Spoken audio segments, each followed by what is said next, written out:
Action. Pierre, papier, ciseaux. Ah non, c'est pas ça, c'est une cocotte.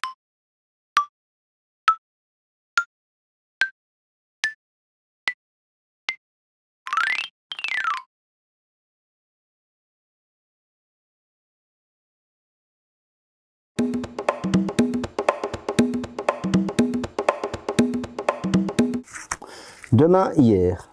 Et il y a une question en dessous alors. Ouais, c'est ça. Plutôt nostalgique ou plutôt futuriste? Plutôt futuriste. Nostalgie, c'est bien, ça remplit le cœur de joie, ça rassure, mais faut aller vers l'avant quand même. Oh, mais moi, je pense qu'on peut être les deux. Il est intéressant de s'attarder sur son passé, sans être trop nostalgique, mais s'attarder sur son passé, voir d'où on vient, pour comprendre le présent et préparer l'avenir. Je suis de nature progressiste, donc il est un fait évident que même si je tiens compte du passé et que je suis forcément intéressé par le présent, il faut des solutions pour l'avenir, tel qu'il soit. Il faut un avenir au niveau social, il y a des progrès sociaux encore à réaliser au niveau environnemental, il y a des progrès environnementaux, climatiques notamment à réaliser. En matière de convivialité, en matière aussi de temps en temps revenir les pieds sur terre, il y a plein de projets. Donc il faut être futuriste, mais ne jamais oublier d'où on vient et qui on est.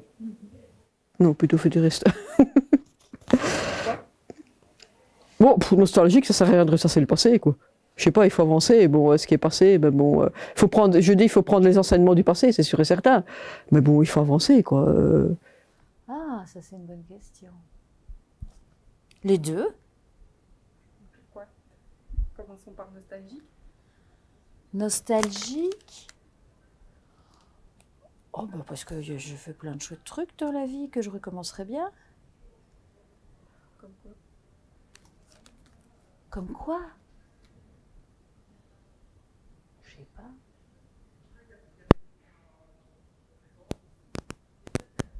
Des voyages, les études, mon travail, des amis. Futuriste. Plutôt futuriste.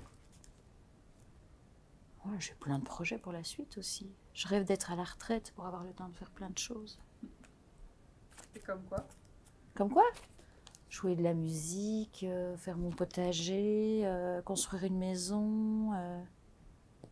C'est surtout ça, faire pousser des plantes, des arbres, profiter de la vie. Ça s'annonce bien alors. Hein? Ça s'annonce bien alors. C'est cool, hein? Faut juste trouver un coin de terre, peut-être après la scène. Pourquoi pas? Comme ça, il y aura des anecdotes plus tard. Plutôt futuriste, je dirais. J'aime mieux regarder vers l'avant et penser à ce que je ferai demain plutôt que ressasser ce que j'ai fait hier. Nostalgique. Je trouve que j'ai pas eu un passé facile, mais quand je compare avec... bon, maintenant j'ai un enfant de 14 ans, quand je compare avec le futur de ma fille, je dis merde, moi j'en ai pas assez profité, parce que dans le passé, même si elle n'a pas été facile, j'avais beaucoup plus de possibilités, je sortais plus, on avait des copains, on avait des amis, on n'était pas cloîtré chez soi, quoi. Maintenant on est obligé de rester cloîtré parce que il y a tellement d'accidents, il y a tellement de drogués, il y a tellement de... Enfin bon, moi j'ose même plus laisser ma fille seule dehors, quoi. Or que moi, j'ai toujours été dehors en étant gamin. Ouh, ça dépend des moments. Oui, ça je dois dire que soit l'un soit l'autre, ça dépend un peu de l'humeur du moment. Des fois je pars dans des délires totals, comme quoi que je vais refaire le monde, et dans d'autres trucs je me dis oh c'était mieux avant, alors que pas forcément, mais non, ça dépend vraiment d'un moment à un autre de l'année, je dois dire. Bon voilà.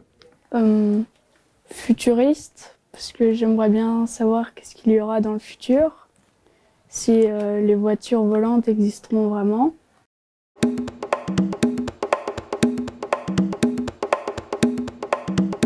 Vous sentez-vous en sécurité? Bon, oui. Bon, à Liberchy, je suppose, dans les environs. Oui, franchement, oui. Franchement, à Liberchy, il n'y a pas de problème. On peut se promener n'importe quand, n'importe quelle heure. Il n'y a aucun problème. Et de manière générale? Bah, moi, je travaille à Charleroi. Donc à Charleroi, c'est vrai que ça a quand même beaucoup évolué, mais il y a encore certains endroits, notamment, je veux dire, le métro à Waterloo. Quand on prend le métro à Waterloo, même en pleine journée, bon, des fois, voilà, quoi, faut faire attention, quoi. Mais ça a quand même évolué, quoi, franchement, positivement, je veux dire. Vous sentez-vous en sécurité? Tout à fait. Aucun problème. Oui, je ne ressens pas spécialement d'insécurité, c'est certain. De manière générale? De manière générale, À tout moment de la journée? à tout moment de la journée. Voilà. Et le lieu où vous vous sentez le plus en sécurité? Non, les pas. Dans mon lit? Dans les... Non. Oui, surtout chez moi, à l'école ou avec mes amis, avec ma famille. Oui, tout à fait.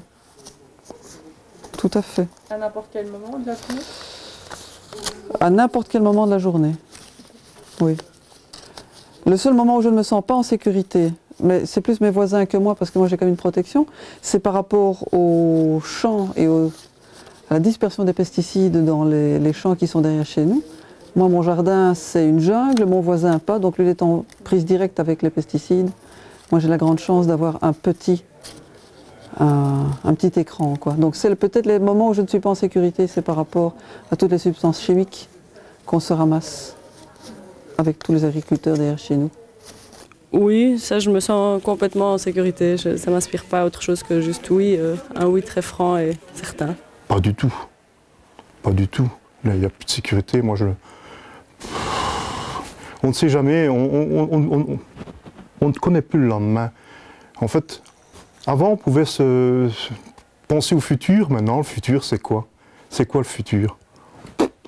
Moi, personnellement, je ne le vois pas très bien parce que, encore une fois, les médias n'arrangent rien et les réseaux sociaux n'arrangent rien.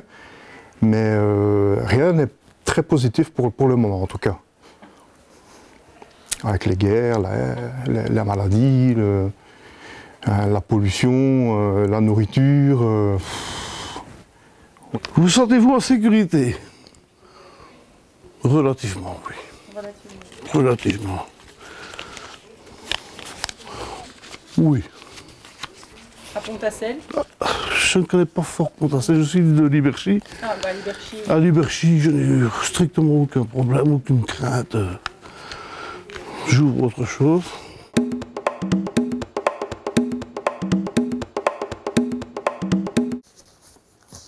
Hop. Qu'est-ce qui vous fait vibrer? Les rencontres. Et les rencontres au centre culturel. Pourquoi plus celle-là?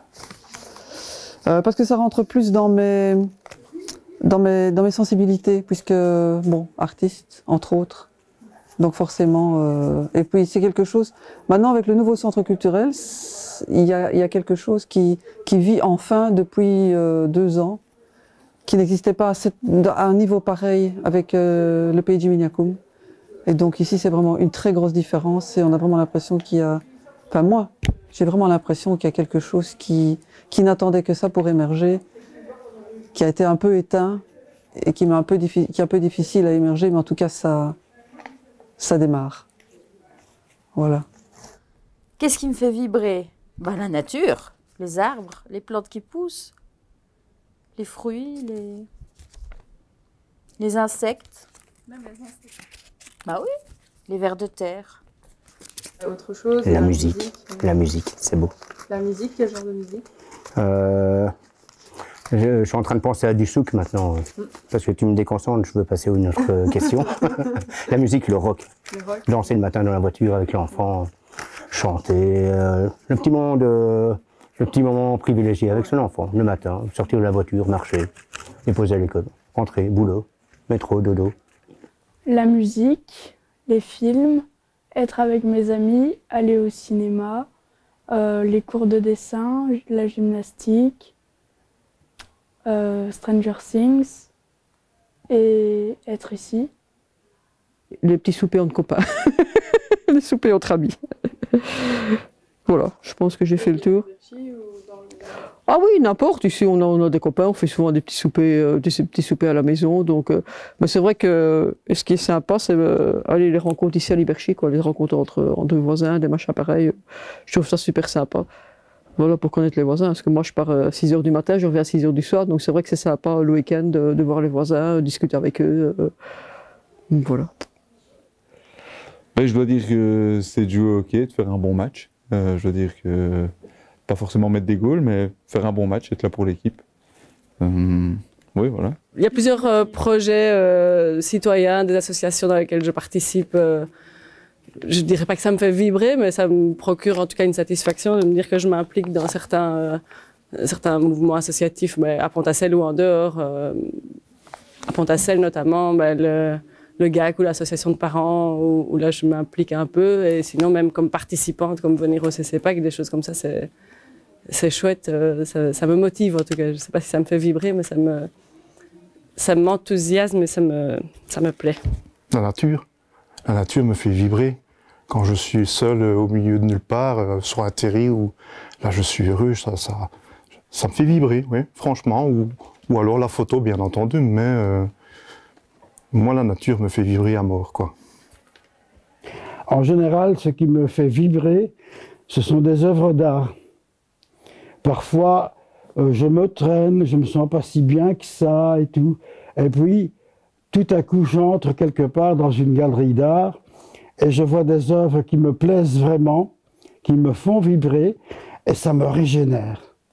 L'homme qui sort de là n'est plus le même que celui qui est entré. C'est un phénomène assez curieux. C'est me retrouver avec des bons copains, s'amuser, se foutre des gens gentiment.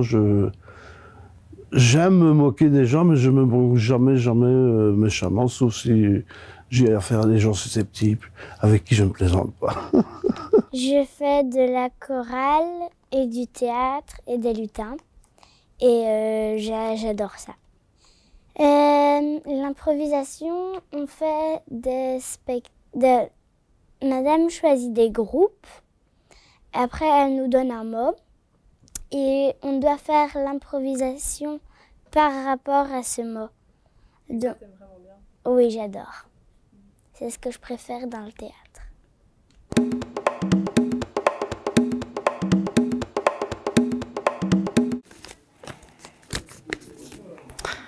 C'est quoi pour vous une bonne action? Une bonne action, c'est une action qui fait du bien à quelqu'un ou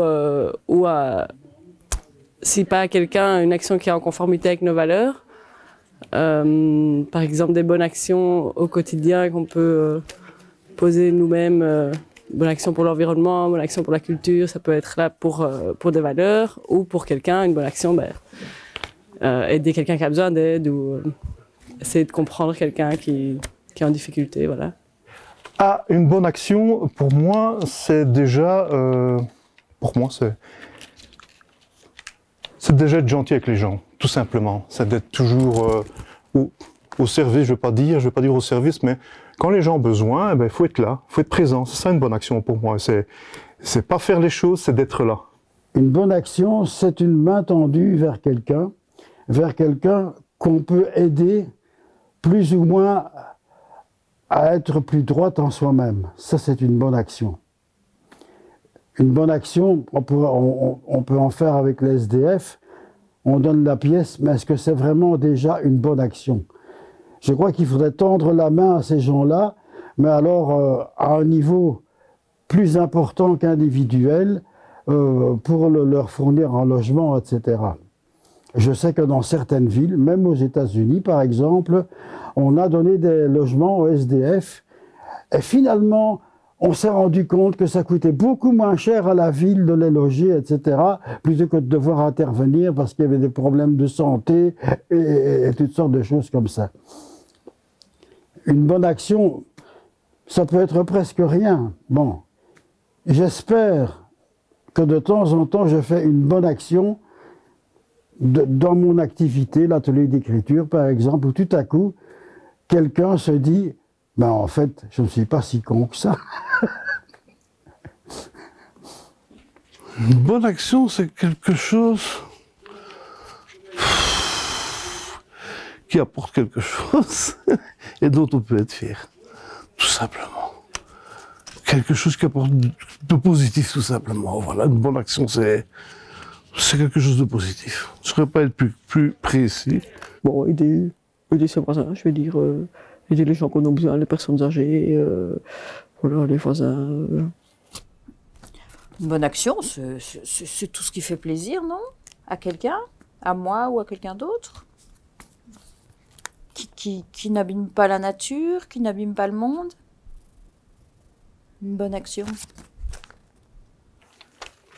Ramasser les déchets dans la rue, être gentil avec les animaux, pas de harcèlement, faire quelque chose de bon pour la planète.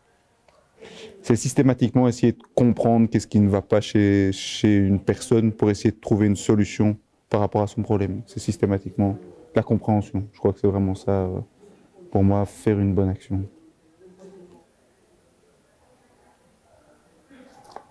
S'engager chez Pontacelle en transition. C'est, par exemple, ne pas jeter mon papier dans la nature. Et en quoi c'est une bonne action? Parce que je trouve que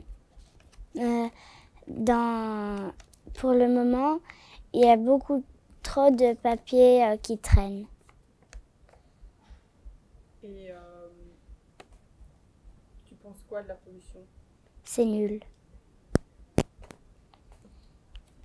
Si tu veux dire encore un peu de trucs, tu peux dire, sinon on peut changer de question. C'est nul parce que il y a des animaux qui disparaissent et cette année il n'a pas neigé et je trouve que c'est pas chouette.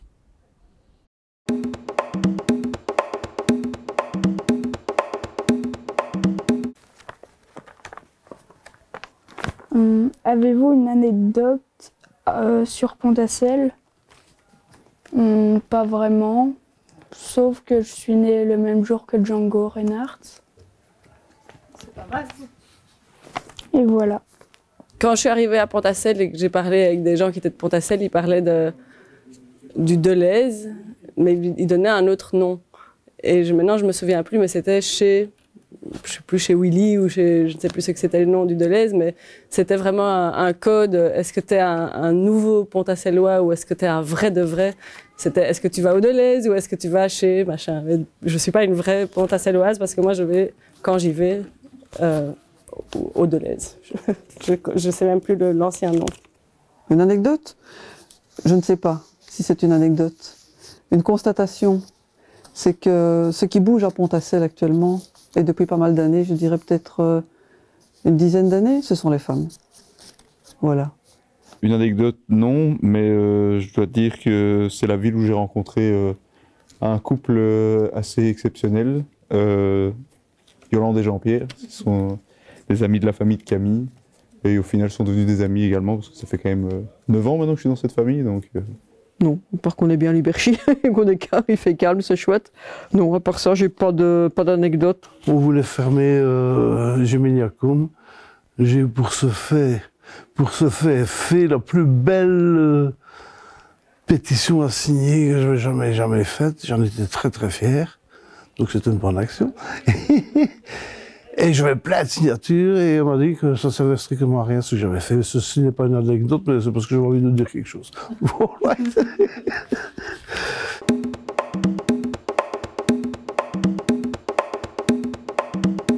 Qu'est-ce qui vous agace en ce moment? À ce moment-ci, ça va, c'est plutôt agréable. Sinon, de manière générale, je trouve c'est l'utilisation parfois abusive de certains réseaux sociaux. Je trouve que si Facebook, par exemple, reste un lieu de convivialité, c'est parfait, un lieu d'information, c'est parfait. Mais il y a de temps en temps, et même trop souvent à mon goût, parfois une agressivité entre les gens, un manque de cohésion qui me chagrine un peu. Ça me rappelle comme je le dis parfois, ça me rappelle la télévision il y a 40-50 ans. On l'utilisait, je me rappelle, pour la télévision scolaire. On se mettait à 20 devant la TV, on regardait une émission de télévision. C'était informatif, c'était intéressant, c'était pédagogique. Maintenant, on est arrivé à un stade où c'est devenu, je dirais, autre chose, et avec un côté, c'est le revers de la médaille. Et je crois que Facebook est une belle invention, et les réseaux sociaux en règle générale, c'est merveilleux, c'est vraiment le progrès, mais il y a le revers de la médaille, et j'aimerais bien gommer ce revers de la médaille. Donc j'ai envie de dire que sur certains aspects, ces réseaux sociaux et l'utilisation que certains en font m'agacent. Les climato-sceptiques. Voilà. La pollution, le braconnage, mais enfin, il n'y en a pas ici. Ah ouais, c'est tout le blabla qu'on fait avec le coronavirus. Là. Les médias en font un peu trop, quoi. Bon, c'est vrai que c'est grave. Bah, comme je parlais avec Michel, là, bon, c'est vrai que, bon, comme on dit, la grippe, ça tue beaucoup plus de gens que le coronavirus, quoi. Donc, c'est vrai que les médias et les politiciens en font un petit peu trop par rapport à ça. Enfin, par rapport à tout en général, je veux dire. Ah bah, tous les gens qui font pas des bonnes actions, tiens. Mais bon, ça arrive à tout le monde. Qu'est-ce qui m'agace en ce moment? Ouais, les gens. Les gens qui sont agacés par les autres. La difficulté que j'ai parfois à gérer des situations avec mes enfants, ça sort un peu du domaine de la culture. Je ne sais pas si je peux aller dans n'importe quelle direction. Oui, donc ce qui m'agace le plus pour le moment, c'est cette difficulté-là. Les enfants ont l'âge qu'ils ont, ils se disputent tout le temps et ça a un potentiel d'énervement assez élevé. Et ce qui m'agace, c'est aussi mon incapacité à gérer ça. C'est pas de leur comportement, c'est aussi mes réactions que je m'énerve moi-même. Pas grand-chose. C'est bien. Même pas le coronavirus. Je suis pas encore impacté, j'en sais rien, donc non, pas grand-chose, je ne sais pas. Non. Le virus, ça m'agace, les médias qui sont autour de ça, et finalement, on en parle beaucoup et on ne sait pas réellement si c'est dangereux ou si ce ne l'est pas. On n'a aucune idée de l'incidence que ça peut avoir sur la Belgique. Et quelque part, on a l'impression que nos dirigeants ne sont pas aptes à affronter ce genre de virus, quoi. Enfin, soit. Ce qui m'agace en ce moment, et qui m'a toujours agacé, c'est le racisme crasse d'un certain nombre de personnes. Ça m'agace vraiment, ça me met en colère. Et ça me met d'autant plus en colère avec ce qui se passe pour le moment en Grèce, à Lesbos, etc., avec les réfugiés qui s'amènent et qu'on rejette à la mer. Non, ça ne m'agace pas, ça me met dans une colère noire. Maintenant, ce qui m'agace un peu, c'est le coronavirus, n'est-ce pas? Ça m'agace un peu parce qu'on oublie tout, hein, on ne parle plus que de cela. Ça m'agace un peu quand même. Je dois devoir répondre trop vite à tes questions. Beaucoup de choses et rien à la fois. Ce qui m'agace, c'est que je sois obligé de faire quelque chose, quoi que ce soit. À partir du moment où je suis obligé, ça m'agace. Et je fais d'ailleurs rarement quand je suis obligé de faire quelque chose. Le coronavirus. Je suis pharmacien et j'en ai marre d'entendre à longueur de journée qu'est-ce qu'il faut faire ou des choses comme ça. Oui, ça, je veux dire que c'est le truc qui m'agace pour le moment. Tellement que ça prend la tête de tout le monde et que tout le monde stresse. Je ne sais pas si c'est en ce moment, mais en général, ce qui m'agace, c'est toutes les inégalités que l'on vit dans le monde et qui sont de plus en plus présentes et de plus en plus importantes autour de nous dans le monde. Que ce soit les inégalités, évidemment, tiers-monde, nord-sud, on voit quand même l'exploitation des richesses dans les pays du Sud qui sont de plus en plus importantes au détriment des populations locales. Que ce soit les inégalités hommes-femmes, je pense qu'il y a encore du travail. Demain, c'est la journée internationale des droits des femmes. Et donc, le combat des femmes est encore très, très, très, très important ici en Belgique, mais dans le monde. Que ce soit les inégalités des classes sociales, je pense, dans les écoles. Les enfants qui viennent de milieux beaucoup plus précarisés sont souvent moins considérés que les enfants qui ont la chance d'avoir une famille, une bonne famille, comme on dit, bien pensante, avec une certaine culture. Et donc l'inégalité face à la culture, c'est aussi quelque chose qui... Moi qui étais enseignante pendant des années, qui ai travaillé justement avec un public en décrochage scolaire, je sais de quoi je parle. Donc par rapport à cela, qu'est-ce qu'il y a encore comme inégalité? Enfin, tout ce qui est inégalité, c'est quelque chose sur lequel je me rebelle et que je ne... C'est plus que m'agacer, c'est me rebeller. Donc voilà. Les injustices, ça va ensemble. Les injustices, les inégalités. Mon père me disait toujours que j'étais quelqu'un qui était fondamentalement petite. Je réagissais toujours aux situations d'injustice pour des bêtises d'enfants à l'époque, mais ça m'est resté, ça me restera. J'en suis très fière d'ailleurs.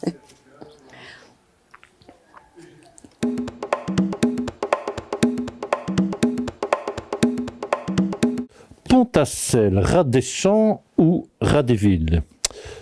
Donc je ne suis pas Jean de La Fontaine, mais l'essentiel, je dirais que c'est de faire une ville qui soit à la campagne ou la campagne à la ville.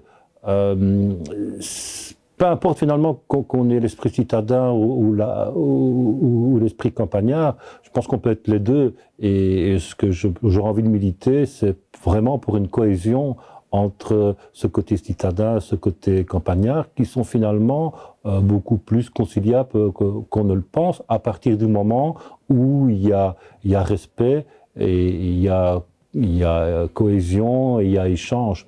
Avec une bonne communication, avec de la convivialité, je pense qu'il ne faut pas nécessairement bipolariser le côté citadin et le côté campagnard.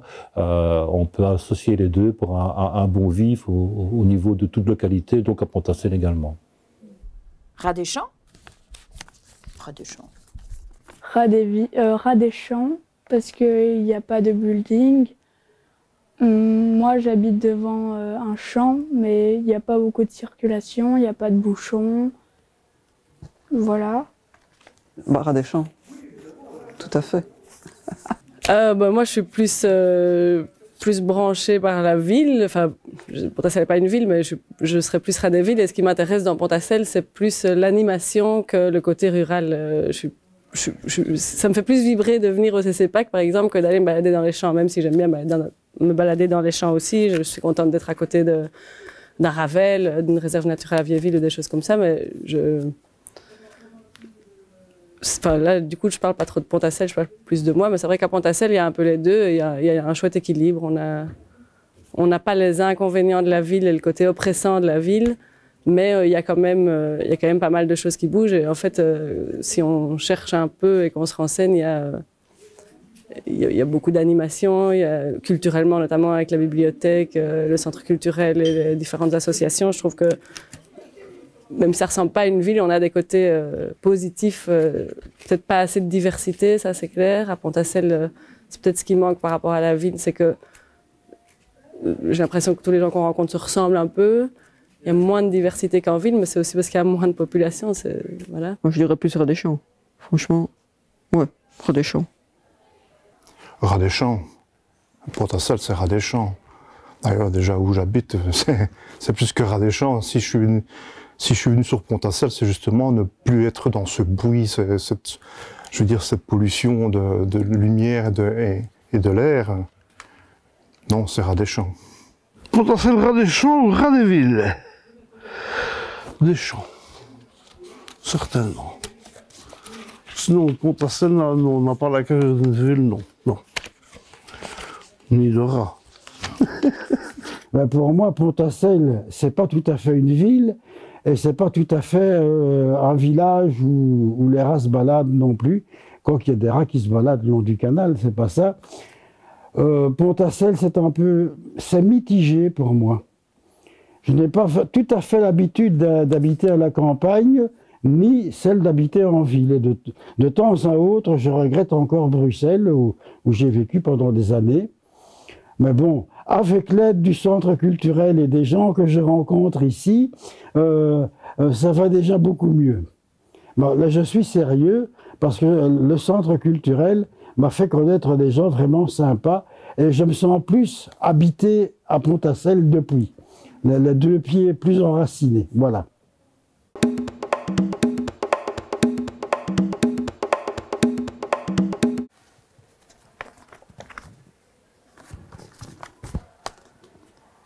Carte blanche, de quoi voulez-vous parler? Je sais pas trop. Ah ben moi je râle tous les jours, je râle sur le fait qu'on est toujours en train de pointer les petites gens du doigt. Ah oui, on est toujours en train de pointer du doigt en disant ouais c'est des pollueurs, c'est ci, c'est là. Et puis quand je vais dans les grandes surfaces pour aller chercher un peu de nourriture, je m'aperçois qu'en fait les grosses firmes font des emballages excessifs pour en fait ne plus rien avoir à l'intérieur. Et là, on ne les pointe pas du doigt. C'est pas eux qu'on pointe du doigt, c'est toujours toujours petit qu'on pointe du doigt et ça me fait râler, quoi. Je dis mais merde, quoi. C'est pas possible. On nous dit toujours qu'on pollue et puis finalement on va dans les grandes surfaces et là il diminue en fait la matière à l'intérieur du papier, mais le papier reste la même grandeur. Alors là, ça me fait râler. Là, je suis un râleur. Mais... vous avez 2 jours et 3 heures. Oula, ce que j'ai envie de parler. Là, j'ai pas d'idée. Que je suis étonné de faire ceci aujourd'hui, que j'étais venu pour dire bonjour aux anciens de Gémeniaco, mais j'ai vu que c'est tous des trucs pour les femmes et que... Ah ben oui, tiens, voilà. Les femmes me disent qu'elles n'ont droit qu'à 1 jour par an. C'est le jour des femmes et les autres, les 364 qui restent, c'est le jour des hommes. Moi, je dois dire simplement à la caméra bonjour. C'est 364 jours d'hommes, mais les hommes, pendant ce temps-là, ne veulent pas être plus forts que les femmes. Par contre, le seul jour où les femmes ont leur jour, elles veulent être plus forts que les hommes. Et c'est pas ça qu'il faut faire. Tout le monde est égaux, je suis d'accord. Je me donne une carte blanche. Je voudrais insister sur l'importance de la rencontre. Il y a un auteur que j'aime vraiment beaucoup. Allez, je l'ai vu à l'école de pas loin d'ici. Allez, comment il s'appelle encore? Il y a des écoles qui portent son nom, Albert Jacquard. J'ai lu des bouquins d'Albert Jacquard, je l'ai vu en conférence, et il insiste. Ce qui est important, c'est la rencontre entre les gens. Et dans les écoles, c'est ça qui est important aussi, la rencontre. C'est de là que tout devient possible. Alors la rencontre, ben, c'est ce qui me rend heureux, moi. Je rencontre une personne, je ne la connaissais pas, on parle un peu, etc. La rencontre, elle rachète le monde quelque part. Et ça, on l'oublie un peu trop. Et je crois, bon, je ne vais pas vous frotter dans le sens du poil, mais je crois que l'action d'un centre culturel comme celui-ci, ben, c'est justement cela, c'est de provoquer la rencontre. Voilà.